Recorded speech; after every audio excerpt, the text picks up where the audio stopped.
합니다. 오늘 예배 잘 오셨습니다. 하나님께서 우리 예배 받으시고 우리 예배를 통해서 영광 받으실 줄 믿습니다. 우리 옆에 있는 성도님들과 함께 인사 한번 할까요? 주님의 이름으로 사랑합니다. 이렇게 인사하시겠습니다. 네, 정말 잘 오셨습니다. 오늘 예배를 통해서 하나님께서 은혜 주신 믿습니다.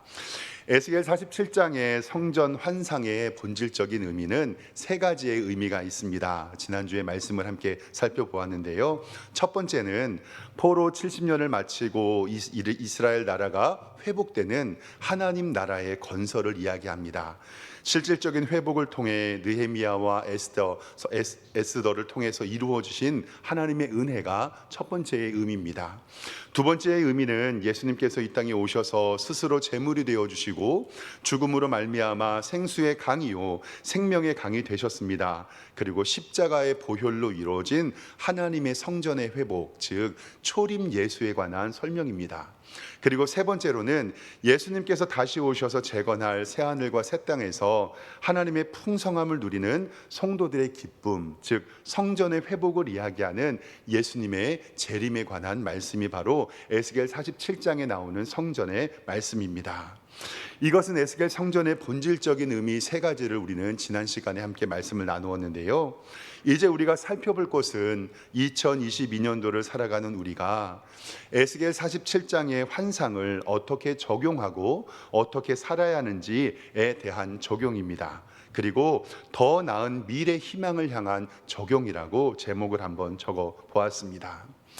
우리가 사는 이 시기가 아무리 힘들고 어렵다고 하더라도요, 에스겔의 포로 시기, 즉 노예와 종노릇하고 나라를 잃어버려서 슬퍼하고 2500년 전의 그때와는 조금 다르리라고 생각을 합니다. 왜냐하면 지금이 훨씬 낫다는 생각이지요.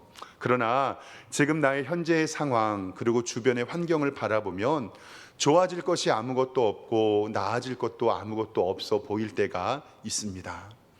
그럼 사랑하는 성도 여러분, 좋아질 것도 없고 나아질 것도 없는 이 상황에서 그냥 이 상태로 그냥 사시렵니까?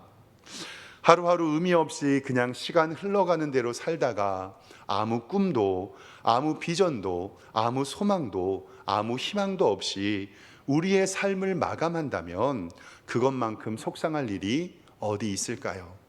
하나님께서 이 땅에 우리에게 사명 주시고 우리에게 소명 주시고 하나님의 일을 감당하라고 불러주셨는데 아무 꿈과 희망과 소망이 없다면 우리는 살아갈 존재가 이유가 없으리라고 생각합니다.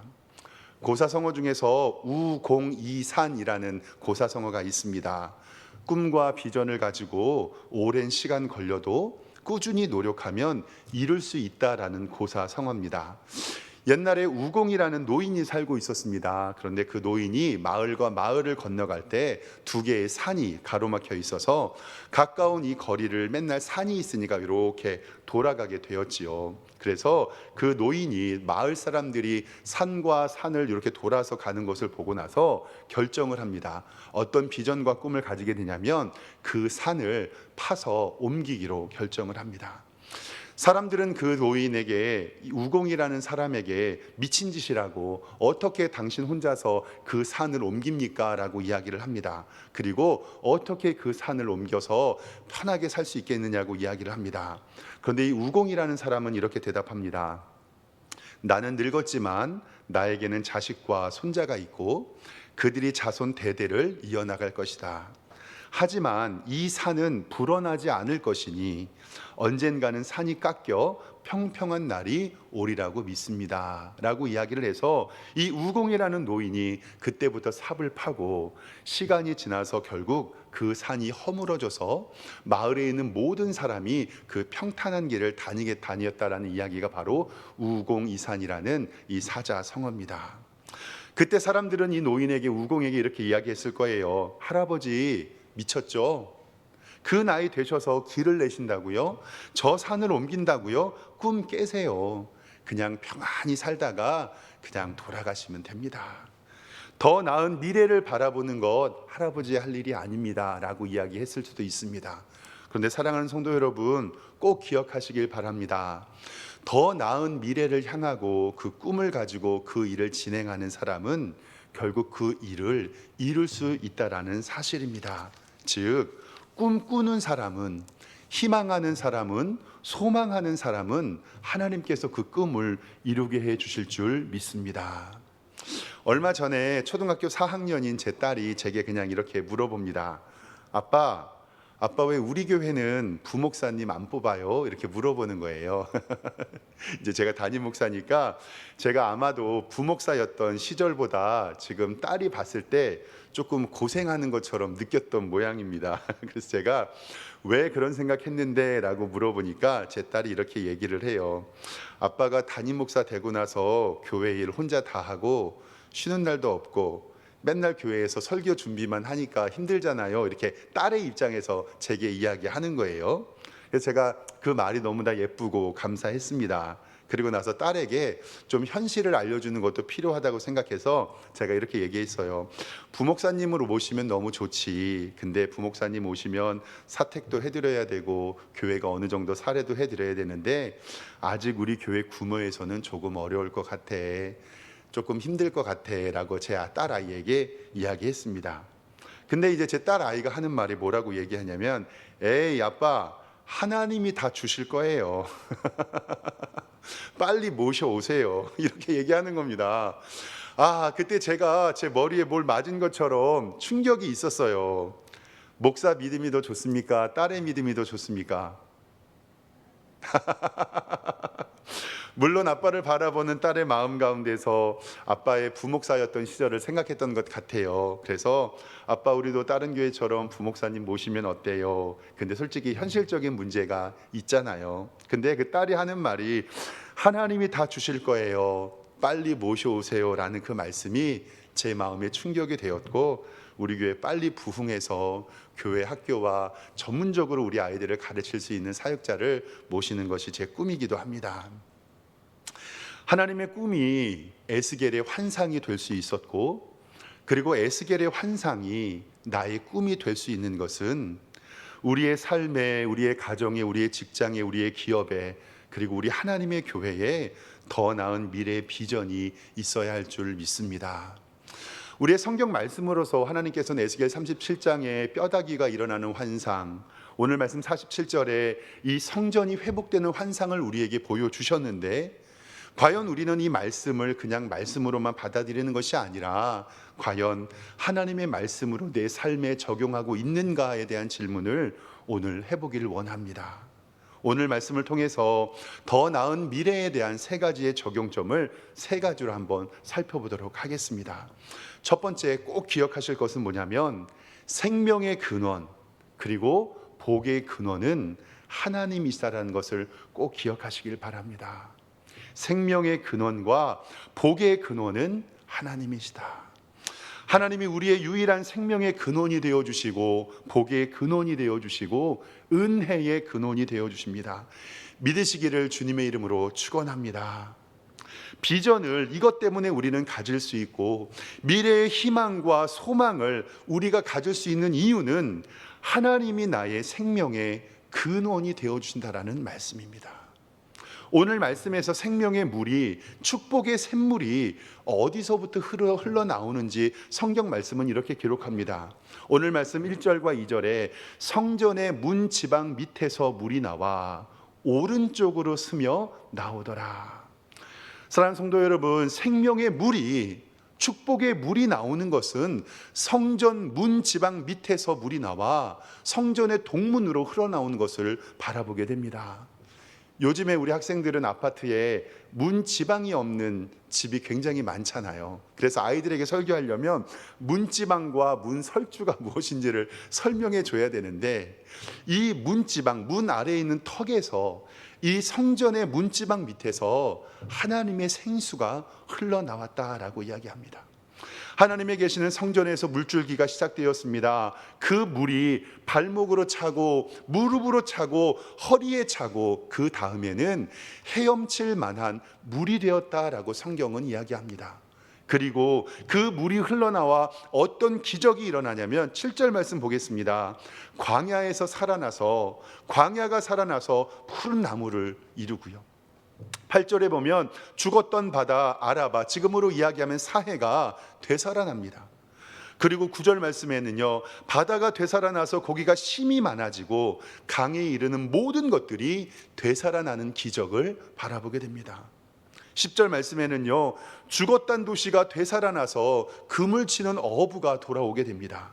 그리고 마지막 12절 말씀에 보면요, 강 좌우에는 각종 먹을 과실나무와 열매가 끊이지 않고 달마다 새 열매를 맺는 기적이 이 성전에 흘러나오는 물로 말미암아 하나님의 은혜가 넘치는 것을 보고 있습니다.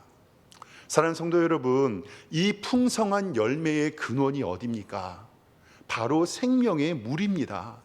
이 생명의 물을 에스겔 47장 12절 말씀에는 어떻게 기록하고 있냐면, 다시 한번 그 물이 성소에서 통하여 나옴이라 라고 성경 말씀은 정확하게 이야기합니다. 그 물이 성소를 통하여 나옴이라.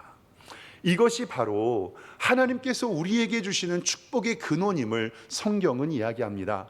성소가 뜻하는 것은 하나님의 임재, 그리고 우리와 함께 하시는 임마누엘의 하나님, 이제 예수 그리스도께서 죽으심으로 그 성소가 열리고 예수 그리스도께서 우리와 함께 하시는 것이 바로 그 성소의 참된 의미이심을 깨달으시기를 주님의 이름으로 축원합니다.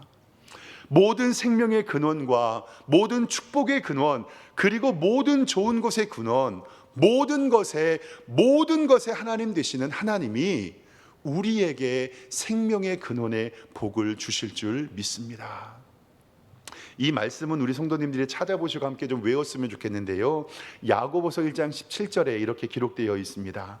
온갖 좋은 은사와 온전한 선물이 다 위로부터 빛들의 아버지께로 내려오나니 그는 변함도 없으시고 회전하는 그림자도 없으시니라. 아멘. 온갖 좋은 은사와 온전한 선물은 다 어디서부터 오냐면 위로부터, 즉 만물의 하나님 아버지께로 내려온다라고 성경은 우리에게 분명히 말씀합니다. 온갖 좋은 은사와 온전한 선물을 주시는 분이 하나님 아버지신 줄 우리는 믿습니다.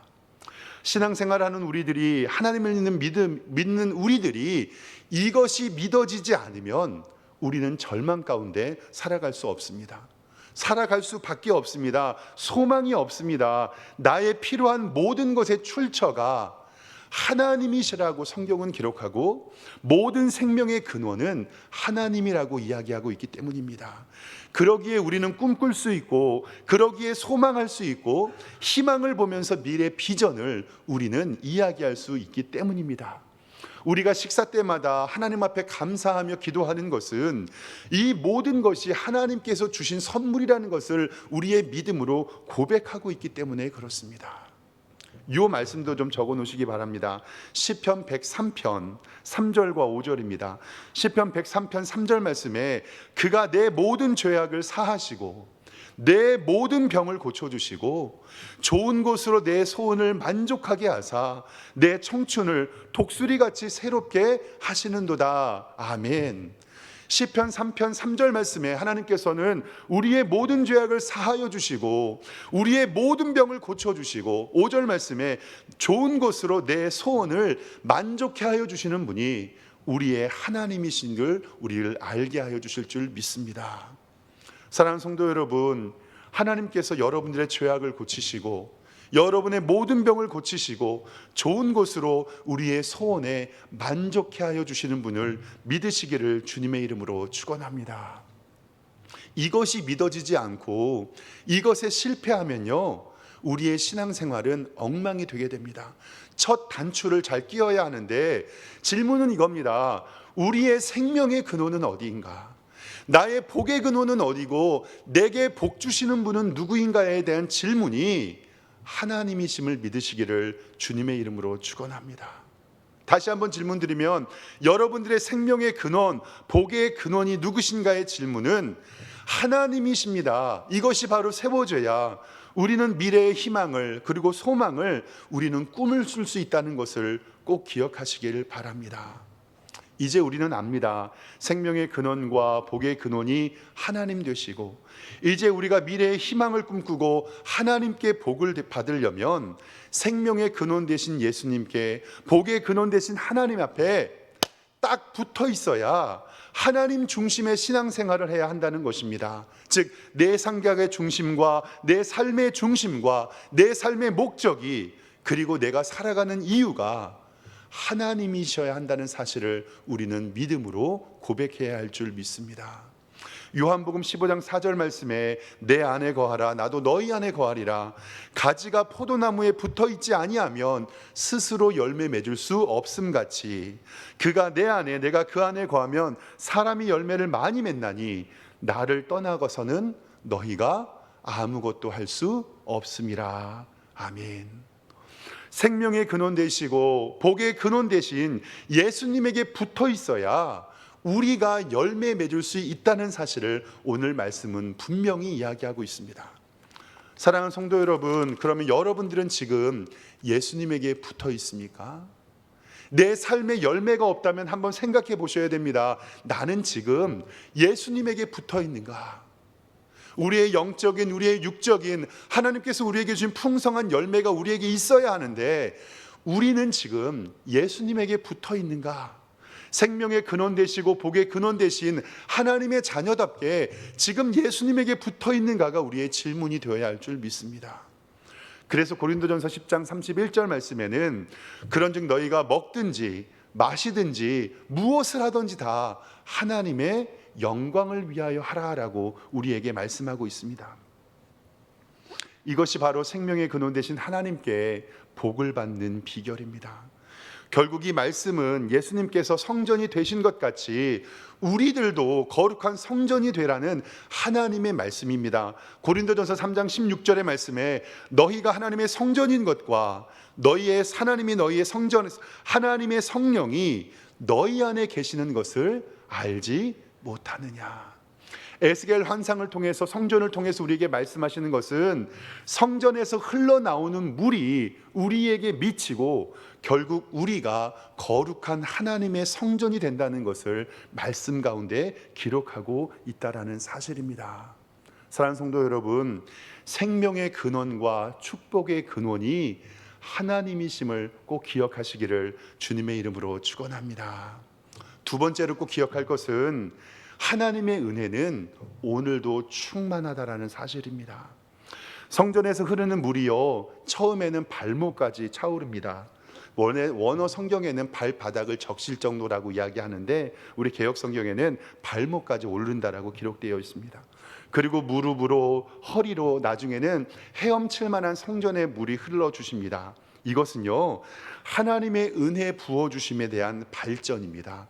즉 하나님께서 우리에게 은혜 주시는 것이 더욱더 확대된다는 것을 이야기하고, 이것은 더 나은 미래를 향한 하나님의 비전을 우리에게 부어주시는 겁니다. 우리의 삶과 우리의 가정, 어쩌면 우리 교회가 에스겔 37장의 마른 뼈와 같이 메말라 있었을 수도 있습니다. 그러나 마른 뼈가 성령으로, 말씀으로 일어나고 큰 군대가 된 것처럼 이제 성전에 흐르는 물로 변화되고 회복되는 역사가 우리의 가정과 우리의 교회와 우리의 사업장에 있기를 주님의 이름으로 축원합니다. 그래서 하나님께서 우리에게 주시는 이 은혜는 지금도 충만하다는 것을 우리는 말씀 가운데서 알 수 있습니다.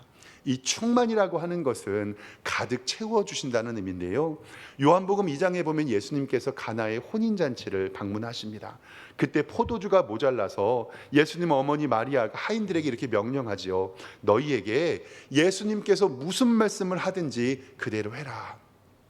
그때 예수님께서는 그 종들에게 뭐라고 말씀하시냐면, 저기에 있는 항아리에 예수께서 그들에게 이르시되 항아리에 물을 채우라 하신즉 아귀까지 채우라라고 이야기를 합니다. 이 아귀까지 채우라는 뜻은 원어에는 가장 높은 자리라는 뜻인데, 아마 성경이 번역되면서 우리 손에 있는 아귀, 손잡이를 잡는 곳까지 가득 채우라는 이 해석으로 바라봅니다.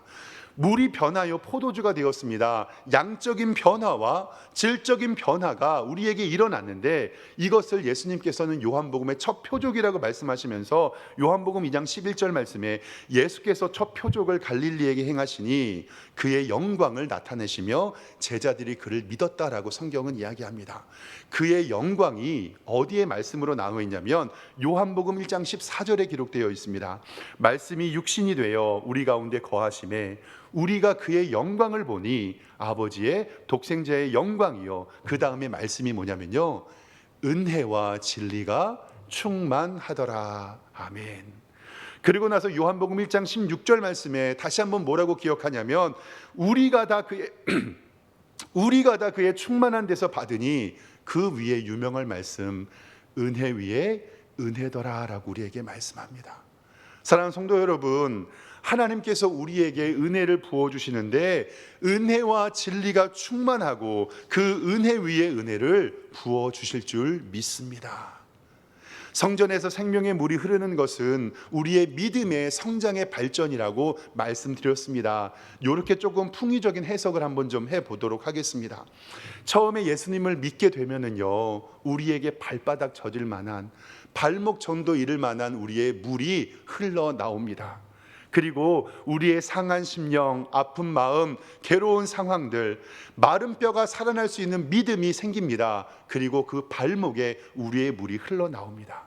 그때 우리가 해야 될 것은 뭐냐면 하나님의 말씀을 바로 믿으시기를 주님의 이름으로 축원합니다. 그때 우리의 발목이 촉촉히 젖을 때에 마귀 사탄의 공격이 있을 겁니다. 어떻게 해서든 성도가 은혜 받지 못하고 주변 상황을 돌아보고 교회 나오지 못하려고 마귀 사탄은 달려들을 것입니다. 그러나 하나님의 말씀을 믿고 하나님의 은혜에 촉촉히 거하시는 여러분들 되시기를 소망합니다. 그러면 하나님의 은혜의 강물이 우리의 무릎까지 차오릅니다. 히브리서 11장 6절 말씀에 믿음이 없이는 하나님을 기쁘시게 하지 못하였다고 했는데 이렇게 하나님을 믿고 의지하면 발바닥을 적셨던 물이 무릎까지 차오르는 것을 느낍니다. 그런데 저는요, 이것이 풍유적 해석일 수도 있겠지만 무릎이라고 듣는 순간 주석을 아무리 찾아봐도 무릎에 대한 뜻은 나와 있지 않더라고요. 그런데 저는 말씀을 읽으면 읽어볼수록 무릎이라고 할 때는 기도 무릎밖에 생각나지 않았습니다. 야고보서를 기록한 예수님의 형제 야고보의 별명은요, 낙타 무릎이라고 이야기했거든요. 왜 그랬냐면 무릎 꿇고 하도 많이 기도를 해서 그 무릎에 굳은 살이 배겨 다른 사도들이 그를 낙타 무릎 사도라고 불러줬다고 합니다. 구약시대에 무릎 기도를 했던 선지자도 있습니다. 바로 엘리야입니다. 얼마나 많이 기도를 했던지 갈멜산 바알 선지자의 대결을 통해서 3년 6개월 동안 가뭄 후에 비가 내리는 것을 기도할 때 열왕기상 19장 42절에 이렇게 기록하고 있어요. 엘리야가 갈멜산 꼭대기로 올라가서 땅에 꿇어 엎드려 그의 얼굴을 무릎 사이에 넣었더라. 아멘. 얼마나 무릎에 기도를 했으면 그가 무릎 꿇어 엎드려 그의 머리가 자기의 무릎 사이에 놓고 기도를 했을까?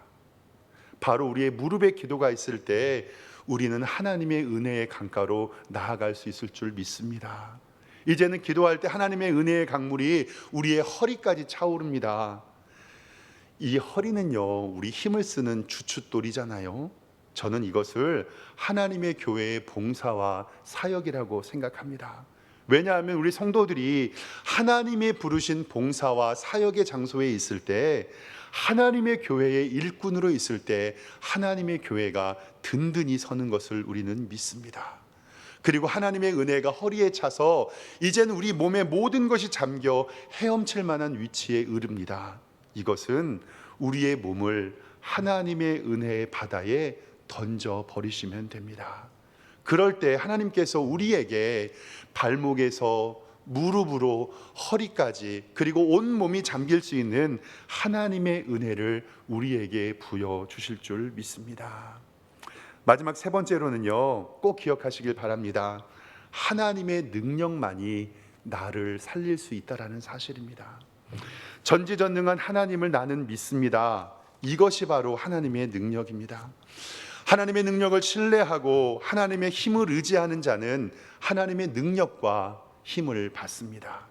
그리고 꼭 기억하실 것은 뭐냐면 하나님의 꿈과 비전이 에스겔의 환상이 되고 에스겔의 환상이 지금 2500년이 지난 지금에도 우리가 꿈꿀 수 있는 이유, 그리고 이 자리에 참석한 성도님들의 환상과 비전과 꿈이 되는 이유는 바로 하나님께서는 영원하시기 때문에 그렇습니다.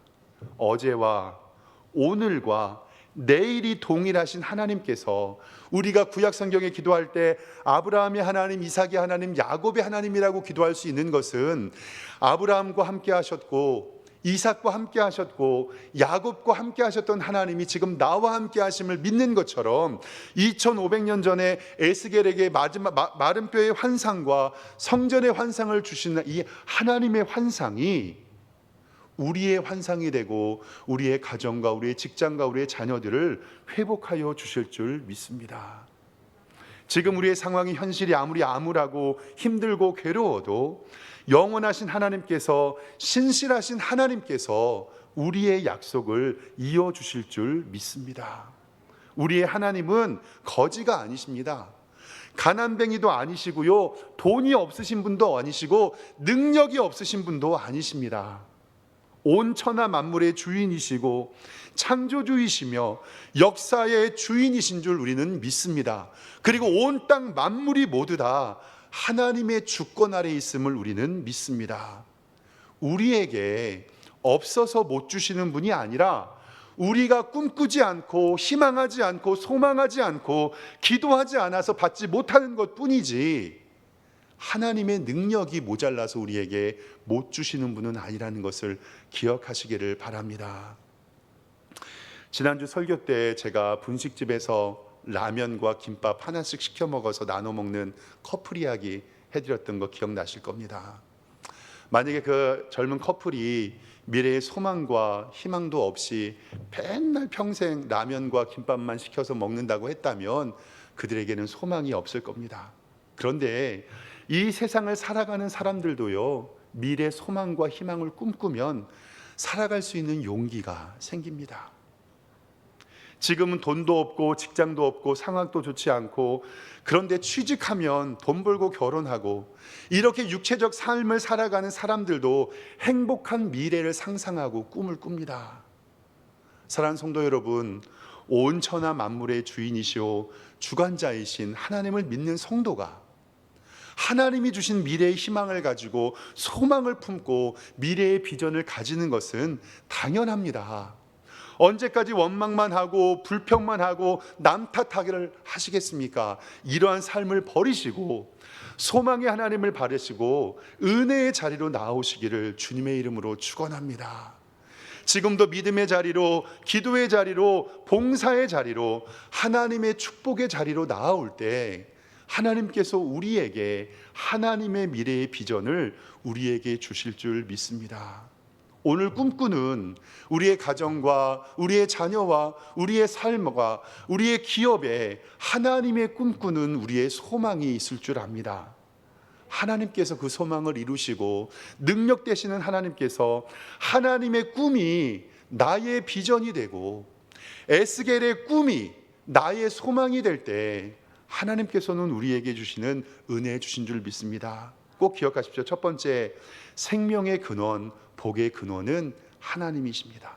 두 번째, 충만한 하나님의 은혜를 믿을 때 하나님께서 우리에게 채워주십니다. 마지막 세 번째, 하나님의 능력만이 나와 내 가정과 하나님의 교회를 살리심을 믿고 주님께 나아가는 여러분들과 제가 되기를 주님의 이름으로 축원합니다. 기도하겠습니다. 하나님 아버지, 은혜와 사랑에 감사합니다. 생명의 근원 되시고 복의 근원 되시는 하나님만 믿습니다. 그 하나님이 우리에게 충만한 하나님의 은혜를 주시고 하나님의 능력만이 나를 살리게 해주신 줄 믿습니다. 그런 하나님을 의지하고 신뢰하고 나아가오니 주님께서 우리와 함께하여 주시고 하나님의 충만한 은혜 우리에게 베풀어 주시옵소서. 감사드리고 예수 그리스도의 이름으로 기도드리옵나이다. 아멘.